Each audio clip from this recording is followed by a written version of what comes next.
नमस्कार, स्वागत है आपका। आप देख रहे हैं आपका पसंदीदा डिबेट शो बात हरियाणा की। मैं आपके साथ सतेश नैन मोर।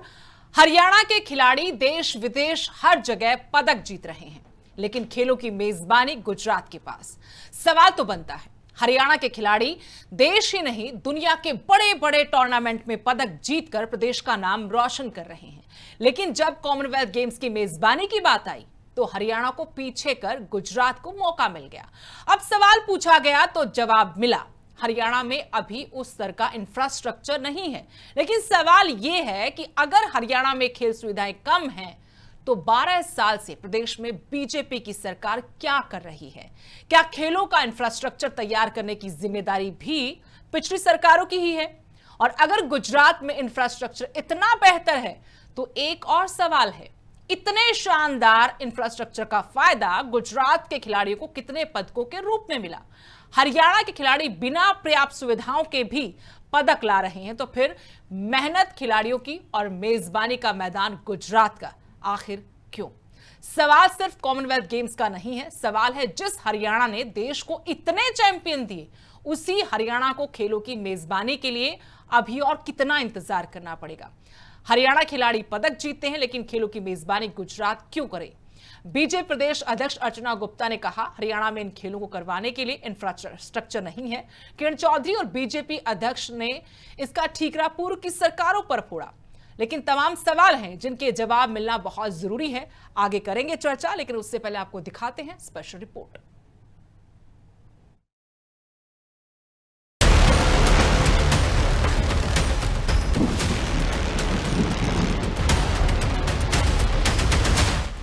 हरियाणा के खिलाड़ी देश दुनिया के बड़े बड़े टूर्नामेंट में लगातार पदक जीतकर प्रदेश और देश का नाम रोशन कर रहे हैं, लेकिन जब बात कॉमनवेल्थ गेम्स की मेजबानी की आई तो बाजी गुजरात के हाथ लगी। भिवानी में बीजेपी प्रदेश अध्यक्ष डॉक्टर अर्चना गुप्ता से पत्रकारों ने जब हरियाणा को मेजबानी नहीं मिलने पर सवाल किया तो उन्होंने कहा कि हरियाणा में अभी उस लेवल का इंफ्रास्ट्रक्चर नहीं है। अपनी दलीलों में मैडम ने काफी कुछ कहा और आखिर में हाथ जोड़कर प्रेस कॉन्फ्रेंस ही छोड़कर चली गयी। कॉमनवेल्थ गेम्स की मेजबानी अगर भारत को मिलती है तो ये हमारे लिए छोटी बात नहीं है। उस मेजबानी के लिए उतने स्टेडियम, उतनी व्यवस्थाएं खड़ी होनी चाहिए। आज मान लो अगर गुजरात में ऐसी व्यवस्थाएं खड़ी हैं तो कल हम हरियाणा में भी कोशिश कर रहे हैं ऐसी व्यवस्थाएं खड़ी करने की, तो वो गुजरात में हो या हरियाणा हो, मुझे नहीं लगता कि इसमें कोई सवाल खड़ा होना चाहिए। छोटी मोटी टूट फूट है, कोई मान लो घास खड़ी होगी, कोई भी ऐसी छोटी छोटी चीजें हैं तो उनके ऊपर हमारे मुख्यमंत्री जी बहुत ही संजीदगी से काम कर रहे हैं। अर्चना गुप्ता के बाद पूर्व राज्यसभा सांसद किरण चौधरी ने बात संभालने की कोशिश की तो उन्होंने भी पूर्व की कांग्रेस सरकार पर ठीकरा फोड़ दिया।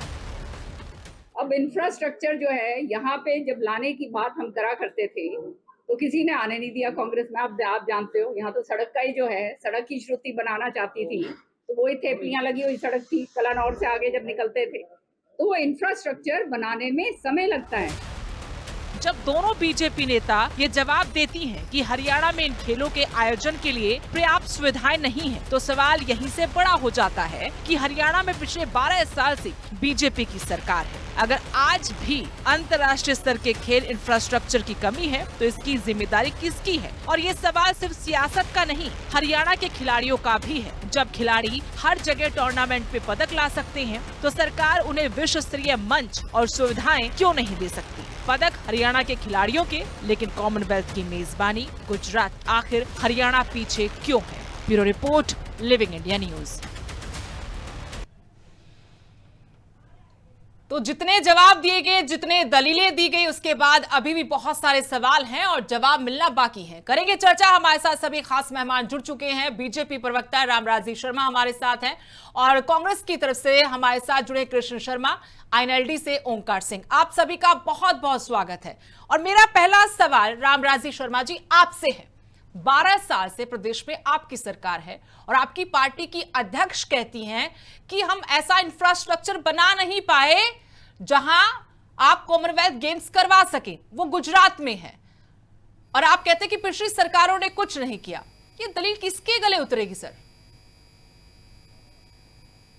देखो, पहले मैं आपको जी और ये दूसरे पार्टी के हमारे प्रवक्ता भाई हैं, इनको आज शिवरात्रि महापर्व की हार्दिक बधाई शुभकामनाएं देता हूं और देवतुल्य जनता जनार्दन को भी मैं भगवान शंकर बाबा की विशेष कृपा रहे ऐसी मैं कामना करता हूं। और फिर आपकी बात का मैं जवाब देता हूं। ये पहले वाली सरकारों में कभी आज तक, ये कांग्रेस का प्रवक्ता बैठा है, दूसरी पार्टी का, इन लोगों का भी प्रवक्ता हमारा भाई बैठा है, आज तक हरियाणा में कोई आयोजन कराया हो फिर तो ये हमारे को कहें। जब आज तक इन्होंने करवाया नहीं, ये करे हमने ये बनवा दिया, हमने खेल स्टेडियम बना दिया, ये बना दिया, वो बना दिया। अरे कोई आयोजन करवाया है क्या उनमें? किसी एशियाई का कराया हो, कॉमनवेल्थ का कराया हो, और कोई बड़ा खेल का आयोजन करवाया हो, को हमारा अंतर्राष्ट्रीय खेल हो, हमारा राष्ट्रीय खेल का कोई आयोजन करवाया हो, मेजबानी करी हो हमारे हरियाणा ने, फिर हमारे हरियाणा वाले कह देंगे भाई ये तो भिवानी वाले कह देंगे हमारे करवाओ, भाई रोहतक वाले कह देंगे हमारे खिलाड़ी इसमें ज्यादा हमारे करवाओ, फिर सोनीपत वाले कह देंगे हमारे होना चाहिए, हमारे जिले में होना रामराज जी, चाहिए। ये बताइए आप तो लोग हम तर्क कहां से लाते हैं? राष्ट्रवादी। ये बीजेपी के नेता प्रवक्ता तर्क कहां से लाते हैं सर? आपकी सरकार है 12 साल से, सवाल आप लोगों से बनता है, उन्होंने जो नहीं करवाया तभी तो विपक्ष में बैठा रखा ना 12 साल से, आप फिर भी उन्हीं को गालियां देते हैं, आप फिर भी हर कमी का दोष उनके ऊपर मढ़ देते हैं। ये कब तक चलेगा सर? आप तो 5 मिनट बोल के अपनी ड्यूटी पूरी कर जाएंगे, लेकिन जनता के सवालों का जवाब नहीं मिलेगा। सुदेशी, मैं एक एक बात का जवाब देने के लिए बैठा हूं, मैं जवाब दूंगा मैं। और एक और बात जोड़ देती हूँ सर, यहां पर एक बात और जोड़ देती, माफ कीजिएगा रोक रही हूं आपको। गुजरात में अगर ऐसा इंफ्रास्ट्रक्चर बना दिया है तो फिर वहां से पदक क्यों नहीं आ रहे? और जहां से पदक आ रहे हैं वहां आप कुछ कर नहीं रहे। आप गुजरात को टारगेट मत करो, ये बात गुजरात की नहीं है। मैं तो सवाल पूछा है सर, आपकी माननीय अध्यक्षा ने कहा कि वहां पर इंफ्रास्ट्रक्चर बनाया है तो वहां पर गेम्स हो रहे हैं। अब अगर वहां पर इतना बड़ा इंफ्रास्ट्रक्चर है जिसमें आप खुद लोग कहते हैं कि लाखों करोड़ों रुपए खर्च होते हैं, बड़ा बजट चाहिए, तो फिर पदक क्यों नहीं आ रहे वहां? बताइए मुझे। देखो ऐसा है, हमारी खेल नीति भी बहुत बढ़िया है और मैं आपको बताना चाहूंगा इनके टाइम में क्या सुविधाएं खिलाड़ियों को दी जाती थी। इनके टाइम में एक दो खिलाड़ी होता था। आज हमारे टाइम में 6 7 खिलाड़ी हमारे स्वर्ण पदक जीत के आते हैं और कोई हमारा खिलाड़ी कांस्य पदक भी लाता है, गोल्ड भी लाता है, सिल्वर भी लाता है। तो ये हमारे खेल नीति का ही तो परिणाम है। इनके टाइम में खिलाड़ियों को क्या सुविधाएं मिलती थी, अब क्या हमारी सरकार क्या दे रही है, मैं डिटेल में आपको बता दूं। लेकिन गुजरात से अच्छी तो नहीं होगी आपकी खेल नीति। गुजरात से अच्छी तो नहीं होगी आपकी खेल नीति। अगर अच्छी होती मेजबानी ले आते आप लोग, इतना अच्छा इंफ्रास्ट्रक्चर ले आते, ठीक है, और वहां से मेडल नहीं आ रहे और यहाँ पर खेल नीति की आप दुहाइयां दे रहे हैं। कमाल करते हो, ये कॉन्ट्रडिक्ट करते हो आप अपनी बात को। आगे बढ़ते कृष्ण शर्मा जी, देखो इसमें आरोप आपकी सरकारों पर लगा रही है बीजेपी, और बीजेपी के जो नुमाइंदे हैं, सरकार के नुमाइंदे कह रहे कि आप लोगों ने कुछ नहीं किया। राज्य सरकार का रोल नहीं होता इसमें। और मैं आपको बताना चाहूंगा, एक बार शर्मा जी को जोड़ लेते हैं, रामराज जी एक बार कृष्ण जी को खेल नीति कमी कहाँ है? नमस्कार। आपने खिलाड़ियों को क्या नाम दिया? सर आएंगे आपके पास, आप जवाब नहीं देंगे, गोल बातें करने से कुछ नहीं होगा सर, एकदम साफ। एक बार सुन लो, कितने आते दिन के टाइम में बताइए।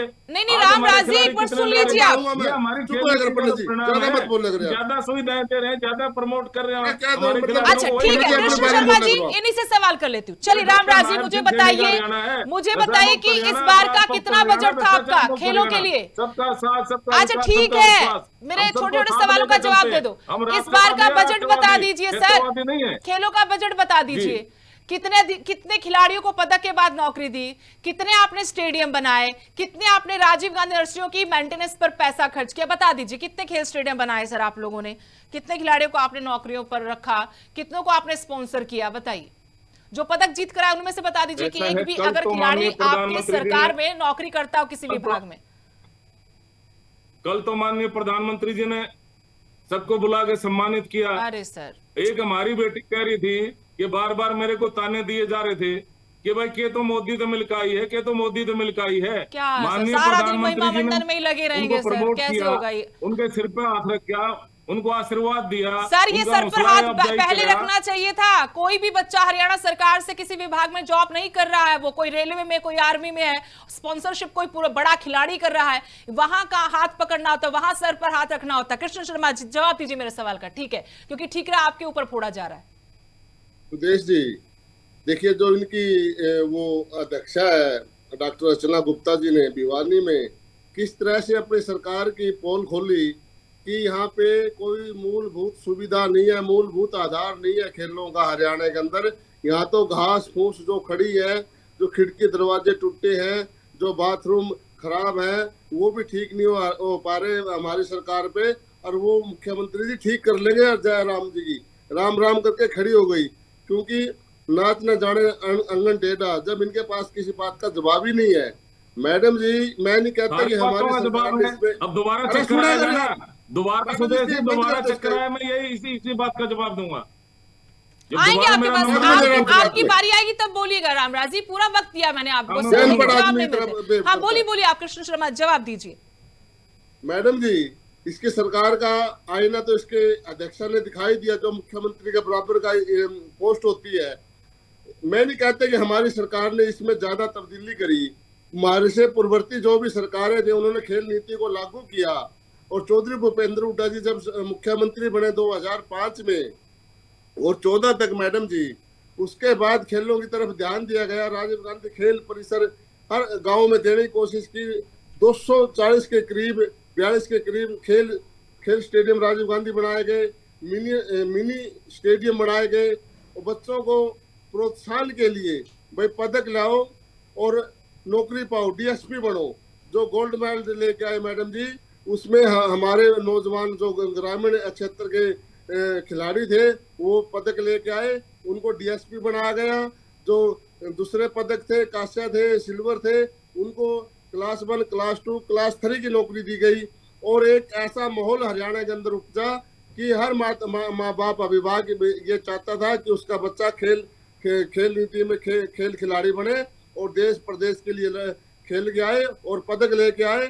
और लेकिन मेजबानी तो किसी बड़े गेम की आप लोग भी नहीं लेकर आए। ये आरोप लगाती है बीजेपी कि 2010 में कॉमनवेल्थ गेम्स जब हुए तब क्या हरियाणा पीछे था खेल खिलाड़ी में? तब भी आगे था, तब भी दिल्ली में लेकर आए आप, तब आप इतने गंभीर क्यों नहीं नजर आए? सुदेश जी, उस समय जब हमारी सरकार थी, उन्होंने जो स्टेडियम बनाए 8-8, 10-10, 12-12 एकड़ में, 4-4 एकड़ जमीन में बनाए, उस समय हमने इतने बना दिए। ये तो 12 साल से हैं और इनके पास तो पैसा बहुत है, राष्ट्रवादी है लोगों के पास। इन्होंने तो एक स्टेडियम भी ना, उसका रखरखाव भी नहीं कर पाए। कैसे कह रहे हैं ये भाई हमने किया? हरियाणा के अंदर मैडम जी अब भी कॉमनवेल्थ में जो हमारे खिलाड़ी, और गुजरात का एक पदक भी कॉमनवेल्थ 2026 हुआ, और फिर भी वहाँ की कॉमनवेल्थ का 2030 की मेजबानी गुजरात करेगा। क्यों करेगा भाई? वहाँ कोई खिलाड़ी नहीं है, कोई सैनिक नहीं है, कोई वीर नहीं है वहाँ पे। वो गुजराती वहाँ पे ले गए थे ना अमित शाह और मोदी जी उसको। हरियाणा को कम से कम मैडम जी, उसका जो पैसा आएगा कॉमनवेल्थ का, वो सारा गुजरात में लगा देंगे वहाँ के ठेकेदार, और वो सारे लोग खेल के नाम पे उसको पी जाएंगे लोग। लेकिन अब तो बात कुछ और आगे भी बढ़ गई है, उसमें शामिल करेंगे चर्चा में। हमारे साथ ओंकार जी जुड़े हुए। ओंकार जी, आपने कांग्रेस बीजेपी को सुन लिया आप, और ये लंबे वक्त से चर्चा क्योंकि हम लोग भी कर ही रहे हैं। अब बात ये कि जब पार्टी प्रदेश अध्यक्ष बीजेपी की कहती कि हमारे पास इंफ्रास्ट्रक्चर नहीं है, तो सवाल नहीं बनता क्या विपक्ष को भी नहीं पूछना चाहिए सरकार से कि 12 साल क्या किया आप लोगों ने? कहां से पदक आ रहे हैं जब आपके पास इंफ्रास्ट्रक्चर नहीं? तो फिर कैसे आप सम्मान समारोह आयोजित करके अपनी पीठ खुद थपथपाते हैं कि हाँ हमारी वजह से, हमारी खेल नीति से मेडल आए हैं? विपक्ष अगर सवाल करेगा तो देशद्रोही की संज्ञा मिलेगी, लेकिन हमें देशद्रोही बना लेकिन इस दीजिए। संज्ञा के डर हम से तो क्या हम सवाल नहीं करेंगे सर सत्ता में बैठे लोगों से? तो मैं सुदेश जी कह रहा हूं, हमें देशद्रोही बना दीजिए, हम तो सवाल करेंगे। शर्म आनी चाहिए इनकी प्रदेश अध्यक्ष को, जो एक कहती है कि हरियाणा में इंफ्रास्ट्रक्चर नहीं है। भाई कौन बनाएगा इंफ्रास्ट्रक्चर? 12 साल से तुम्हारी सरकार है, और गुजरात में इंफ्रास्ट्रक्चर किसने बनाया? अंबानी ने, अडानी ने? नहीं, सरकार ने बनाया। पैसे किसने दिया? केंद्र सरकार ने।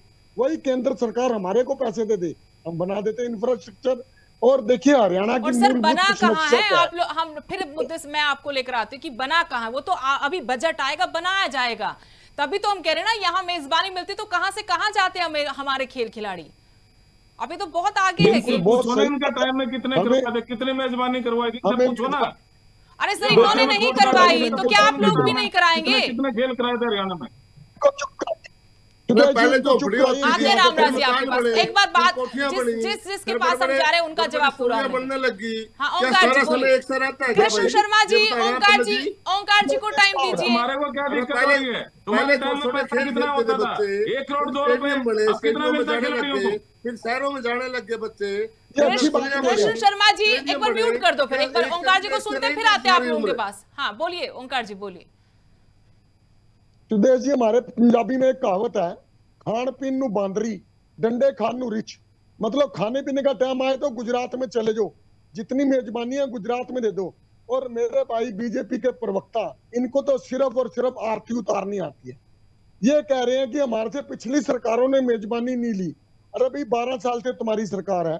और ये खेल नीति की बात कर रहे थे, कौन सी खेल नीति इनकी? किसने बनाई थी पहली खेल नीति? पहली खेल नीति वर्ष 2000 में चौधरी ओम प्रकाश चौटाला जी ने इनेलो की सरकार में बनाई थी, जिसमें 1 करोड़ रुपए गोल्ड मेडल वाले को, 50 लाख रुपया सिल्वर मेडल वाले को और 25 लाख रुपया ब्रॉन्ज मेडल वाले को देना तय हुआ था। इसके साथ ही गोल्ड और सिल्वर वाले को HCS की नौकरी देनी थी और 3.5% कोटा भी निर्धारित हुआ था। ये मेरे को बता दें आज कितना कोटा दे रहे हैं नौकरी में, पहली बात। दूसरा, आज अगर 6 करोड़ रुपए दे रहे हैं तो उस समय वर्ष 2000 में 1 करोड़ आज कितनी वैल्यू रखता है? शर्म आनी चाहिए।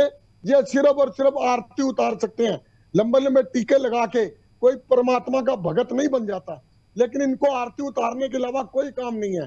इनको कहना चाहिए कि हरियाणा में मेजबानी मिलनी चाहिए, क्योंकि हमारे बच्चे मेहनत कर रहे हैं, बिना इंफ्रास्ट्रक्चर के गोल्ड लेके आ रहे हैं। टोटल 11 गोल्ड में से 7 गोल्ड हरियाणा के हैं, 39 मेडल में से 11 मेडल हरियाणा के हैं। ये सोचना चाहिए, जो हरियाणा आज खेलों की राजनीति के रूप में उभर रहा है, वहां पे मेजबानी ना देके एक गुजरात को मेजबानी सिर्फ इसलिए दी जा रही है क्योंकि प्रधानमंत्री श्री नरेंद्र मोदी जी गुजरात से ताल्लुक रखते हैं। बहुत अफसोस की बात है, हमारे हरियाणा में खेलों का आयोजन होना चाहिए। और जैसे इनकी अर्चना गुप्ता जी ने कहा, इससे ज्यादा बेशर्मी की बात नहीं हो सकती। और उससे भी ज्यादा किरण चौधरी जी जो बोल रहे थे, वो कह रहे थे कि हमने कोशिश करी कांग्रेस के समय में। अरे लानत है ऐसी राजनीति पे, जो आज पार्टी छोड़कर तुम पार्टी के खिलाफ ऐसे बोल रहे हो। इसका मतलब तुम सिर्फ मलाई खाने के लिए पैदा हुए हो, तुम सिर्फ मलाई खाना जानते हो और जनता देख रही है। इस सब का हिसाब जनता चुनाव में लेगी। चलिए रामराज जी, आप कुछ कहते पहले अपनी बात रखिए, फिर मैं आपसे सवाल करती हूँ। आरती करना जानते हो और कुछ नहीं रामराज जी जानते। कहिए क्या कह रहे थे आप, उसके बाद सवाल करती हूँ मैं आपसे। ऐसा है, मैं आपको बताना चाहूंगा, नगद इनाम, पहले तो मैं नगद बता रहा हूं। एशियन में मैं शुरू कर ले रहा हूं प्रतियोगिता, गोल्ड, सिल्वर और ये कांस्य पदक। ओलंपिक में 6 करोड़, 4 करोड़, 2.5 करोड़। एशियन में 3 करोड़, 1.5 करोड़ 75 लाख। कॉमनवेल्थ में 1.5 करोड़ 75 लाख, 50 लाख। मैडम जी ये मुद्दा नहीं है, सर, ये मुद्दा नहीं है। रामराज जी, केंद्र सरकार, हाँ। केंद्र सरकार का ये प्राइस, कैश प्राइस की जो बात कर रहे हैं आप, कैश प्राइस की बात जो कर रहे हैं वो ठीक है। मुझे मोटा मोटा ऐसा बताइए, 2 सवाल करती हूँ सर आपसे, और मुझे अच्छा लगेगा अगर आप जो दिल से सही सच बोलेंगे। 2 सवाल करती हूँ सर आपसे। पहला सवाल, रामराज एक बार सुनिए, रामराज जी प्रोपेगेंडा नहीं, एक बात सुनिए। हमारे खिलाड़ी आप भी मानते हैं कि लंबे वक्त से, आज से नहीं हमेशा से ही बहुत अच्छा करे। सरकारों पर मत जाइए सर, वो अपने बच्चों की अपनी मेहनत है सबसे पहले। वो घर से कोई सरकार नहीं खींच कर लेकर आती। बच्चे जुनूनी है, मेहनती है, परिवार लगता है, सब कुछ लगता है सर, वो मेहनती, वो करना जानते हैं। मुझे बताइए कि सरकार ने प्रयास भी क्यों नहीं किया? सबसे दुखदाई तो ये है, आप लोगों ने क्यों नहीं पहल की? किया जब तो ये रिजल्ट है, जब तो 7-7 गोल्ड आ रहे हैं। अरे सर मेजबानी के लिए कह रही हूँ मैं आपको, हमारी खेल नीति का तो प्रयास है। मेजबानी के लिए प्रयास भी क्यों नहीं किया? आप लोगों को मालूम है कि कितना पैसा आता है जब इतने बड़े खेल का आपको अवसर मिलता है करवाने का। अगर कोई विदेश में खेलना चाहे, विदेश में फैसिलिटी दे रहे हैं हम। सर बात अव्वल नंबर सुनिए, की खेल नीति है हमारे हरियाणा आप की अव्वल नंबर सवाल की। कुछ पूछ रही ये हैं, मैंने जवाब नगद कुछ दे रहे हैं पुरस्कार शर्मा बताया, जी। नौकरियां मैं केंद्र सिर्फ अलग ये दे रही पूछ रही है, हूँ कि आप हमारी सरकार अलग आप से दे रही बताइए, है। हमारी सरकार ने, हरियाणा सरकार ने केंद्र सरकार के सामने प्रस्ताव क्यों नहीं रखा कि हम मेजबानी करना चाहते हैं? इंफ्रास्ट्रक्चर बना नहीं है सर, बनेगा, समझ रहे हो आप? नहीं, बजट बना हुआ है आएगा, हमारा। तो वो जो बजट आएगा, जो इंफ्रास्ट्रक्चर बनेगा, जो पहले से हरियाणा में बना हुआ उसी के ऊपर बनता ना सर। इसमें नुकसान क्या था हरियाणा का, मुझे बता दीजिए, या गुजरात को फायदा ज्यादा करना था, बताइए मुझे। ऐसा है, इसमें जो रोल होता है WFI का भी रोल होता है, केंद्र का भी रोल होता है, ये केंद्र की नीति में आता है। सर प्रस्ताव ही नहीं हरियाणा रखा, में तो मैं फिर आ रही हूँ, आप फिर आप लोगों को मिर्ची लगेगी, अरे प्रस्ताव तो ही नहीं केंद्र में रखा कौन सर। है? वो तो रोल तो हम बाद में हरियाणा डिफाइन में- करेंगे। कौन है? हरियाणा में सबसे ज्यादा सुविधाएं दे रहे हैं, इन बच्चों को नौकरियां अरे अलग से सर। दे रहे हैं, कोई HCS लग रहा है, कोई DSP लग रहा है, खेल नीति के अंतर्गत जो जिस दायरे में आता है उसे वैसे नौकरी दी जा रही है। केंद्र सरकार भी इनको नौकरियां दे रहा है, कोई रेलवे में दे रहा है, कहीं फोर्स में दे रहा है, कहीं वो अदर डिपार्टमेंट में दी जा रही है, ऐसे हमारे। और खेल विभाग ने इनके लिए स्पेशल वो क्या नाम है, पद भी सर्जित कर रखे हैं 231 से 231 से। और सर जो ये भाई बार बार कह रहे हैं, तकलीफ नहीं इनको होती आप डॉक्टर लोगों नायब को सिंह सैनी के नाम पे कि जो सरदार जी का मिर्ची मेजबानी लग आ जाती है, पता नहीं सकती क्या थी दिक्कत लेकिन है ली इनको। नहीं। इनको आप लोगों- सपने में चलो नायब सिंह भारती सैनी का जी तो- दिखाई देते हैं। आप लोगों को तकलीफ नहीं होती रामराज जी? इनको तो बहुत ज्यादा तकलीफ है ना नायब सिंह सैनी के नाम से, पता नहीं इनको क्या बिल्कुल है, दिक्कत आ रही है। बिल्कुल है भाई, तकलीफ फिर है तो नहीं जब जाएगी, ये हमारा तो हरियाणा रहेगी। का आप बाहर ये के तो स्टेटों को देंगे 2047 तक तो रहेगी, तकलीफ 2047 उत्तर तक प्रदेश का करेगा भाई, जनता के हरियाणा का तो आशीर्वाद से करेगा। 2047 तक हमारी सरकार रहेगी। हाँ, और आप ऐसे ही ऐसे करते रहोगे। मोदी कोई जी बात ने नहीं, सपना ऐसे देखा करते रहेंगे। भारत को विकसित राष्ट्र बनाने का 2047 मैडम जी, तक, भगवान इनको रूपी ये जनता नहीं के पता आशीर्वाद से भाई, वो सपना जिस साकार भूमि होने में लग रहा है। जो फसल ज्यादा होती और है वहाँ हरियाणा मंडी विकसित बनती है। राज्य की ओर बढ़ हिसार रहा सिरसा है। में कपास नर्मदा हमारा की मंडी हिंदुस्तान बनती विकसित है। रहे, और ठीक है रामराज जी, करावड़ी, करनाल, 2047 तक कुरुक्षेत्र में सबका धान साथ, की सबका मंडी विकास, ज्यादा सबका कृष्ण बनती है। शर्मा जी से जवाब इनको ये दीजिए। ज्ञान नहीं कृष्ण है, शर्मा जी, खिलाड़ी जब आप हरियाणा लोग में उत्पन्न मेजबानी होते हैं, को हरियाणा की मुकाबला धरती जब बना पैदा रहे करती हैं, है, समान विकास आप पूरे लोग पूरे मेजबानी गुजरात को में। मुकाबला गुजरात में बना रहे कोई हैं एक इंसान सियासी, पैदा हुआ है, लेकिन खिलाड़ी रामराज जी पैदा कह रहे हैं कि हुआ। 2047 आपको तक हम ही रहेंगे सत्ता में।